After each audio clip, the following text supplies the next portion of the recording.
48 மணி நேரம் ட்ரம்ப் கெடு விதிச்சார். எதுக்கு அப்படின்னா, ஸ்டேட் ஆஃப் ஹோர்முஸை 48 ஹவர்ஸ்ல திறக்கல, அதோட உனக்கு ஒட்டுமொத்த தலையெழுத்தும் என்னால் மாத்தி எழுதப்படும் அப்படின்னாரு. அவரே தேவலைங்க. நீங்க ரணக்கொடூரமா சொல்றீங்கன்னு என்னை திட்டக்கூடாது. சாராம்சம் அப்படிதான் இருந்துச்சு. ஆனா பின்னாடியே இன்னொரு சவுண்டு வந்துச்சு. எப்பா இவர் டைம் சொல்லிட்டார்ல, இவரே அந்த டைமை மாத்தி அமைப்பாரு பாருங்க அப்படின்னு. இப்ப அதான் நடந்திருக்கு. அதாவது பெரிய அளவுல அவர் 48 மணி நேரம் கழிச்சு எப்படி தலையெழுத்த மாத்தி எழுதுவார் அப்படின்னா, உங்களோட பிளான்ட்ட பூரா தாக்குவோம். எனர்ஜி டிவிஷனை தாக்குவோம். இருட்டுல ஒட்டுமொத்த ஈரானோட தலையெழுத்தும் மாறி போயிரும் அப்படின்னாரு. பதிலுக்கு அவர்களும் சொன்னார்கள், ஏலே 30 நிமிஷத்துல இந்த பிராந்தியமே இருட்டுல நாங்க கொண்டு போயிருவோம் அப்படின்னு. இப்ப ட்ரம்ப் பேக் அடிச்சிருக்காரு. எந்த அளவுக்கு பேக் அடிச்சிருக்காரு அப்படின்னா, இந்த 48 மணி நேரம் கழிச்சு இவர் செய்ய போற அந்த எனர்ஜி டிவிஷன் மேல ஒரு ஸ்ட்ரைக்க 5 நாள் தள்ளி போடுறேன் அப்படின்ட்டாரு. சரி ஐயாசாமி எப்பயுமே செய்யற வேலைதான். ஆனா பின்னாடியே ஒரு காரணத்தை தூக்கிட்டு வந்து முன்னாடி வைப்பாரு அப்படின்னு பார்த்தோம்னா, அதே மாதிரி வச்சிருக்காரு. கடந்த 2 நாட்களா பேச்சுவார்த்தை ஆரோக்கியமா போய்கிட்டு இருக்கு அப்படின்ட்டாரு. பாக்குற பாதி பேருக்கு தலையே சுத்தி இருக்கும். எங்கடா பேச்சுவார்த்தை போற மாதிரியே இல்லையேடா. அவன் 75வது ரவுண்ட ஸ்டார்ட் பண்ணா, நீங்க கடந்து அடி அடின்னு அடிச்சுக்கிட்டு இருந்தீங்க அவனை போட்டு. இதுல எங்கிட்டு பேச்சுவார்த்தையில உட்கார்ந்தீங்க? உங்க மூஞ்சிகளை 2 பேரும் நேருக்கு நேர் எப்படி பார்த்து பேச முடியும் அப்படின்னு 1000 கேள்விகள் இருக்கு. இருந்தாலும் பெரிய மனுஷன் சொல்றாரு, ஒத்துக்குவோம். 5 நாளைக்கு தாக்குதலை தள்ளி வச்சிருக்காரு. பேச்சுவார்த்தை ஓமன் பெரிய அளவுல ராஜதந்திர ரீதியில பேச்சுவார்த்தை நடத்துது. அதைத்தான் இவர் மென்ஷன் பண்ணியிருப்பாரு அப்படின்னு எதிர்பார்க்கலாம். ஏதோ 48 மணி நேரத்துல இவரால பெருசா கிழிக்க முடியாது அப்படிங்கறக்காக பின்வாங்கி இருக்கலாம். காரணம் அமெரிக்காவை பொறுத்தவரை பேச்சுவார்த்தையெல்லாம் மதிக்கிற ஆட்கள் கிடையாது. வெற்றி உறுதி அப்படின்னா பேசிக்கிட்டு இருக்கும்போதே அடிச்சுடுவாங்க.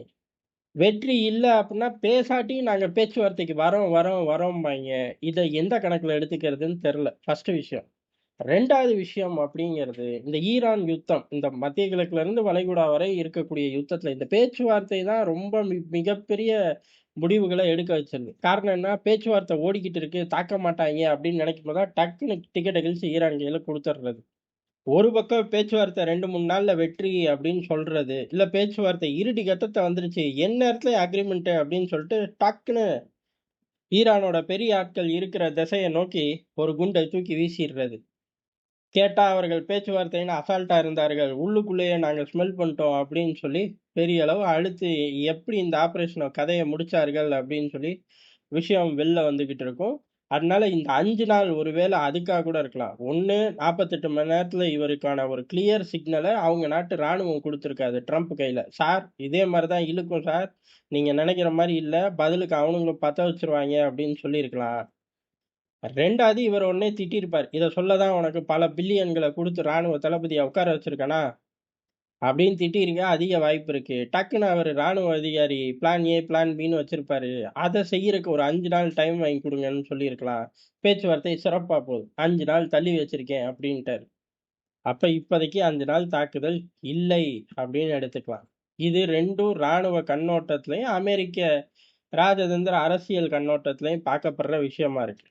இன்னொரு விஷயம் தான் ரொம்ப முக்கியமா ஈரான் சைட்ல இருந்து பார்க்கப்படுது. அதாவது இந்த 48 மணி நேரம் கழிச்சு அடி ஈரானோட எனர்ஜி டிவிஷன்ல விழுகும்போது அப்படியே ஜிக்ஜாக்கா இந்த பக்கமும் விழுகும். எப்படி சவுதியோட எனர்ஜி டிவிஷன், கத்தாரோட எனர்ஜி டிவிஷன், அதே மாதிரி யுஏஇ, இந்த நகரங்கள்லாம் இருள்ல முழுகும்போது பெரிய அளவு அவர்களுக்கான பொருளாதார இழப்பு அப்படிங்கிறது சொல்லி மாளாது. ஏகப்பட்ட இடைஞ்சல்களை அந்த நாடுகள் சந்திக்க வேண்டியது வரும். அவர்கள் பெரிய அளவு ஒரு ப்ரெஷரை கொடுத்திருப்பார்கள். இது ஒண்ணு.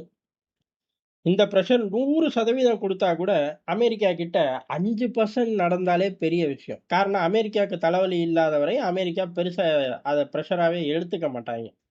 ஆனா ஈரான் செஞ்ச அடுத்த சம்பவம் அப்படிங்கிறது, இந்த ஒட்டுமொத்த அதாவது ரஷ்யா உக்ரைன் யுத்தத்துக்கு ரஷ்யாவுக்கு எங்கிட்ட இருந்து பணம் வருதுன்னா இந்தியா வாங்குற ஆயில் அப்படின்ட்டாங்க. ரஷ்யா கிட்ட பணமே இல்லை பாரு, நம்ம கிட்ட ஆயில வித்து அந்த இதில் தான் யுத்தத்தை நடத்துறாங்களா? ஏன்டா காமெடி பண்றீங்க அப்படிங்கிற மாதிரி அந்நாட்கள்ல நம்மளும் சொல்லிக்கிட்டு இருந்தோம். இப்ப அதே மாதிரி ஈரான் சொல்லுது, இந்த அமெரிக்க ராணுவத்துக்கு ஃபினான்ஸ் பண்றதே இந்த பாண்டுகள் தான். இந்த வார் பாண்டை வச்சு தானே நீ ஆட்டிக்கு திரியிற. அதை வாங்குற ஆட்கள் அவர்களோட இன்ஸ்டியூட் மேல பெரிய அளவு தாக்குதல் அப்படின்னு, அதாவது அமெரிக்க கம்பெனிகள் மேல தாக்குதல்.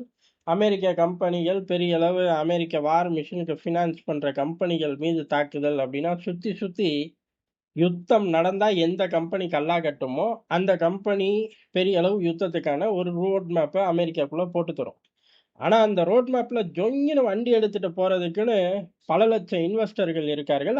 அவங்களுக்கும் மேல பெரிய ஆட்கள். அரசியலையே முடிவு பண்ணக்கூடிய அந்த ஊர் முதலாளிகள். அதுல நம்ம அண்ணன் ட்ரம்ப் ஒருத்தர் தான். ஒரு காலத்துலயும் சரி, இனிமே அதிபரை விட்டு போனாலும் சரி. ஏன்னா அவர் குடும்பமும் அதுல தீவிரமான இருக்கு. இப்ப அவர்களோட அசட் தாக்கப்படுது அப்படின்னா என்ன ஆகும்? பாதுகாக்க முடியுமா அப்படின்னு கேட்டா, இவனுங்க எங்க இருந்து ஆளில்லா விமானத்த அனுப்புறாய்ங்கன்னு தெரியல. எவ்வளவு கிலோமீட்டர்ல இருந்தாலும் அனுப்புறாய்ங்க. டொப்புன்னு வெடிச்சுச்சு அப்படின்னா, ரெவென்யூ போயிரும். ஏற்கனவே பிளாக் ராக்ல இருந்து எடுக்கலாம் முடியாதுங்க அப்படின்லாம் சொல்லிக்கிட்டு இருக்காருங்க. உண்மை பொய்ன்னு தெரியல. நம்ம விரிவா அத போய் பார்க்கல. இந்த மாரி ஒவ்வொருத்தரு குடுமியையும் புடிக்க ஆரம்பிச்சாய்ங்க அப்படின்னா, அமெரிக்காவுக்கு கஷ்டமாயிரும். பரவால்ல, நீ அடிச்சு, கிழிச்சு ரெவென்யூ வந்ததெல்லாம் போதும். இந்த ப்ராஃபிட்டோட எக்ஸிட் ஆயிக்கலாம் அப்படின்னு சொல்லி, அங்க உள்ள முதலாளிகள் ட்ரம்போட சட்டைய புடிச்சிருக்கலாம். இந்த 4 விவகாரம் தான் ட்ரம்போட பேக் சைடு. அதாவது தலைவன் பின்வாங்குறதுக்கான ரீசன். 4ல 1 இருக்கலாம். இல்ல 4மே இருக்கலாம். 25% அப்படின்னு. இதுக்கடுத்து ட்ரம்ப் தானே யோசிக்க ஆரம்பிச்சுருவார். அதாவது இது வந்து சூழ்நிலை. அந்த முடிவை நோக்கி போயிருப்பார். இதுக்கடுத்து யோசிப்பார். என்ன ஊர்ல உள்ளவன்லாம் நம்மள அசிங்கமா பேசுறான்னு கேள்விப்பட்டேன் அப்படின்னு இருப்பார். என்னமோ இவ்வளவு நாள் இவருக்கு மாலையை போட்டு தலைவரே வாழ்க அப்படின்னு உள்ளூர்ல கத்துன மாதிரி. அங்கேயே இவரோட அரசியல் கிளி கிளின்னு கிழிச்சு தொங்க விடுறாங்க. டப்புன்னு அந்த மாதிரி நினைச்சுக்கிட்டு எதையாச்சும் யோசிச்சு ஆர்டர் போடவும் அதிக வாய்ப்பு இருக்கு. இதை தாண்டி இன்னொரு விவகாரம் பத்திக்கிட்டு எரியுது. என்ன அப்படின்னா மன்னர் குடும்பத்துக்கிட்ட போய் ட்ரில்லியன் கணக்குல காசு கேட்டு வச்சிருக்காரு. அதை நம்ம விரிவா சிடிஎன்ல பார்த்துருக்கோம். பார்க்காத நண்பர்கள் அங்க வந்து பாருங்க. அது இதை காட்டிலும் மோசம். அதாவது எனர்ஜி பிளாக் அவுட்டை காட்டிலும் ஒரு மோசமான விளைவுகளை ஏற்கனவே மன்னர் குடும்பத்து மேல அமெரிக்கா ஆக்கிருச்சு. அடுத்த தாக்குதலுக்கு தாங்க மாட்டார்கள் அப்படின்னு கூட விட்டுட்டு வந்திருக்கலாம். ஆனா அதோட சாதக பாதகங்கள் அமெரிக்கா போட்ட ஸ்கெட்ச் அம்புட்டையும் சிடிஎன்ல விரிவா பார்த்திருக்கோம். ட்ரம்ப் பேக் அடிச்சிட்டார் அப்படின்னு வெற்றி கொண்டாட்டத்துல யாராலையும் போக முடியாது. அவரோட சொந்த அலுவலகத்திலே போக மாட்டாங்க. ஐயே இந்த ஆள் ஆர்டர் மாத்துவான்டா, வெள்ளை பேப்பரை டைப் பண்றதுக்கு ரெடியா வைங்கடா அப்படின்னு காத்துக்கிட்டு இருப்பார்கள். அதனால நம்மளும் அடுத்து அவர் என்ன செய்ய போறாரு அப்படின்னு காத்துக்கிட்டு இருப்போம். செய்யும் போது விரிவா இங்க பார்ப்போம்.